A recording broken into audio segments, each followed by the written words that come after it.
everyone, thanks for tuning in to KT Garage. This is part 63 of the SuperHog custom build. This is the weekend. I'm gonna start up the truck and drive around the block for a road test. So please bear with me on this episode where I'm just gonna do little things here and there to tie up the loose ends, and we'll take it down the road. Okay, so I ran into a little bit of a problem with the shifter. What happened is, you guys seen some of my earlier episode where I was building this whole assembly. I had a problem with the location because it's towards this way and I had to use a cable for it instead of a mechanical linkage. So when I put this cable in and I got the whole shifter to work and everything, so I thought.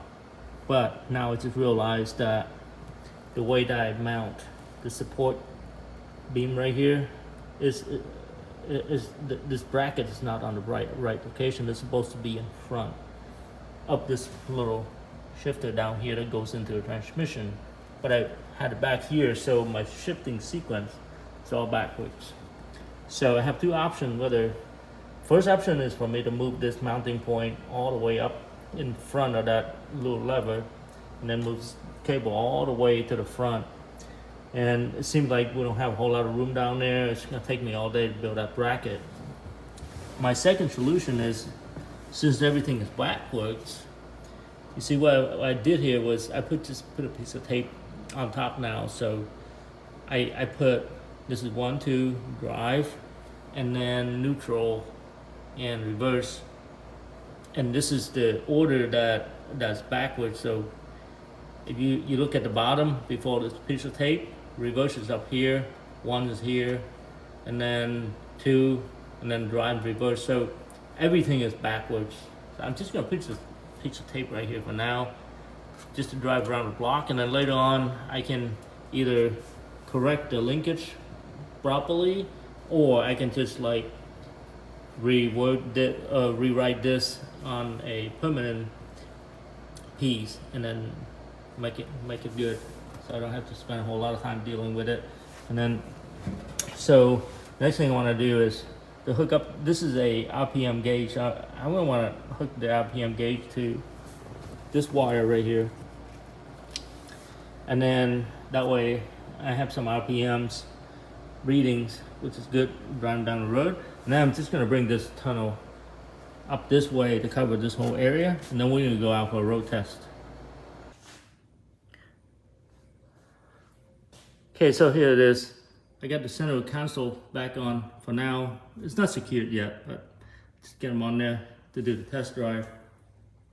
Everything is looking great. All right, I'm gonna go start it up and see if I can drive around the block.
guys, it's pretty exciting that the truck is drivable.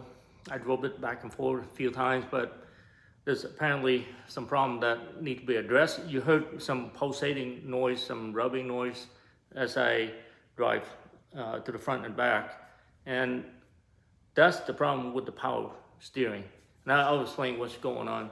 So in the Humvee, the power steering actually driving the brakes is the hydro boost. So because the diesel engine doesn't really produce any vacuum, so it's using the power steering for the power brakes as well. And with the Humvee, is also driving the fan. It's using the hydro to drive the fan. So this power steering is a very complicated system. It's got input, output to like several places. It's all hooked up in series. So I must have hooked up a hose in the wrong direction somewhere because the pressure is fluctuating. I'm not getting much power steering at all, so I know something is wrong. And as I step on the brake, it's pulsating. So that's why you hear it's rubbing the brake and then release and then rub on it and it's pulsating. That's why it's making those weird noise. It's not really rubbing noise, it's just the brakes is pulsating. So not a problem. It's gonna take me a little while to figure out what's going on, but I believe I know what's happening. It's just me having to troubleshoot that issue. But I'm super happy the truck drives very, very smooth as long as I don't press on the brake and I don't turn the steering wheel too much. It drives really, really smooth. I'm super happy with that. So this issue, I'll have to look into that next week because I'm running out of time this weekend. I got some other stuff going on this afternoon. So I'm gonna wrap up this video, post it so you guys know what's happening. So you guys know that the truck is actually drivable. It's just a few more things that need to be corrected. It's a work in progress. I'll give you guys further update next week on what's happening. And let's hopeful that I solve the problem next week and we actually can drive down the block instead of just up and down my driveway. Appreciate you guys tuning into KT Garage. If you like the content, please like and subscribe. Thank you.